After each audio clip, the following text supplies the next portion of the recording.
हिंदुस्तान की मोदी सरकार अब जातीय जनगणना कराएगी। आज़ादी के बाद ये पहली बार होने जा रहा है। नरेंद्र मोदी सरकार की ओर से कास्ट सेंसस को लेकर प्रचारित प्रसारित किया जा रहा है कि सटीक आंकड़ों से वंचित तबकों की विकास योजनाओं में भागीदारी मिलेगी, मगर राजनीतिक गलियारों में इसे भाजपा की जातीय राजनीति की पोल पट्टी का खुलना माना जा रहा है। अब चूंकि लोकसभा चुनाव में उत्तर प्रदेश में जातीय राजनीति के मजबूत होने से जिन सीटों का नुकसान भाजपा को हुआ, उसी स्थिति से बिहार विधानसभा के चुनाव में जाना नहीं चाहती। इसलिए जातीय जनगणना के साथ साथ भाजपा कास्ट पॉलिटिक्स के साथ भी खड़ी दिख रही है। ये कोई छिपी हुई बात नहीं है कि आरएसएस जातीय जनगणना के साथ इसलिए नहीं खड़ी हुई कि हिंदुत्व जाति में बंटकर कमज़ोर हो जाएगी, लेकिन सितंबर 2024 में केरल के पलक्कड़ में आयोजित आरएसएस की अखिल भारतीय समन्वय बैठक से पहले राष्ट्रीय स्वयंसेवक संघ आरएसएस ने जातीय जनगणना का समर्थन किया था।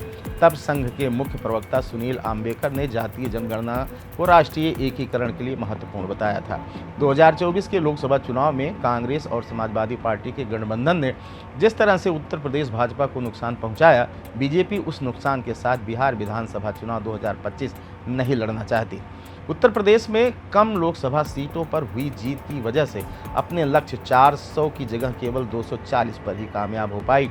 इस बार बिहार का लक्ष्य 225 पार का है। दूसरी तरफ महागठबंधन सामाजिक न्याय पर सवार है। इस बार महागठबंधन के साथ वीआईपी भी एनडीए के साथ नहीं है। विपक्ष पीएम मोदी के इस कदम को जातीय राजनीति का चक्कर मानती है। आरजेडी के शक्ति यादव ने बीजेपी की स्ट्रैटेजी को लेकर कहा कि ये बिहार है और सबसे बड़ी बात कि राजद यहाँ है। भारतीय जनता पार्टी के रणनीतिकारों ने धर्म का थर्मामीटर लगाकर देख लिया है कि बिहार में कितना बुखार है। बिहार में धर्म की राजनीति की हवा बहुत देर तक नहीं बह सकती। बिहार की जनता परिपक्व है। दरअसल तेजस्वी की बयार बिहार में बह रही है। दलित पीड़ित जनता का विश्वास तेजस्वी सरकार पर है। राजद के विचार, जन सरोकार और विश्वास पर बिहार की जनता तेजस्वी के साथ खड़ी है। राजद की राजनीति सामाजिक न्याय और धर्मनिरपेक्ष राजनीति की रही है। राजद लोकतंत्र और संविधान के रास्ते पर चलती है। नया बिहार तेजस्वी सरकार का संकल्प बिहार की जनता ले चुकी है।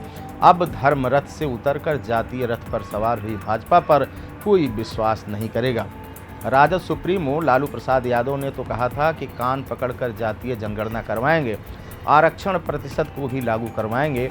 अब पीएम नरेंद्र मोदी को करना पड़ा। दूसरी बात यह है कि भारतीय जनता पार्टी लोगों को उलझा कर रखना चाहती है, लेकिन बिहार की जनता को अच्छे दिन भी याद हैं। एक के बदले 10 सिर लाएंगे, ये भी बिहार की जनता को याद है। बिहार विधानसभा में कांग्रेस के नेता शकील अहमद खान का मानना है कि ये समय की मांग थी और पीएम मोदी को झुकना ही था।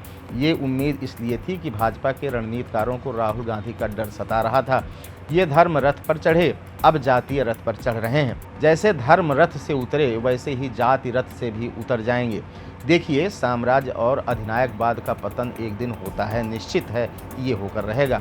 नरेंद्र मोदी जनता के आदमी नहीं है, ये अधिनायकवाद के प्रतीक हैं। इनका डाउनफॉल होना है। देश की बात करें या बिहार की, यहाँ मल्टी कल्चर, लैंग्वेज, धर्म और जाति है। इस परिप्रेक्ष्य में सावरकर के हिंदुत्व को जगह नहीं मिलेगी।